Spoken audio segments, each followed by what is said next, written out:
যে রাসূল সাল্লাল্লাহু আলাইহি সাল্লামের মৃত্যুর পরে কোন একজন সাহাবী এই মিলাদ মাহফিলের আয়োজন করেছেন? কোন একজন সাহাবী মিলাদ পড়েছেন?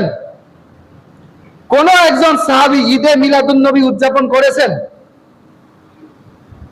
নবীর প্রতি যদি সত্যি আপনার ভালোবাসা থাকে, তাহলে আপনি এই যে আজকে জুমার দিন বসে বেশি বেশি দুরূদ পড়ো, দুরূদটাও আপনি ঠিক মতো উচ্চারণ করতে পারেন না।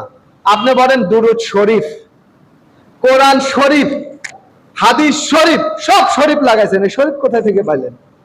কোথাও তো শরীফ শব্দ নাই, কোরআন শরীফ কোথাও তো আসেনি। কোরআনের মধ্যে আল্লাহ বলছেন কুরআন মাজিদ, কোরআন মাজিদ, কুরআনুল কারীম, কোরআনুল হাকিম, এই সমস্ত শব্দ আল্লাহ তাআলা বলেছেন। শরীফ তো আল্লাহ কোথাও বলেননি।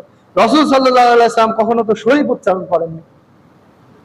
তাহলে আমি কোরআনটাও আপনি সঠিকভাবে উচ্চারণ করতে পারেন না, হাদিসের কথাটাও আপনি সঠিকভাবে উচ্চারণ করতে পারেন না, দুরূদটাও আপনি সঠিকভাবে উচ্চারণ করতে পারেন না।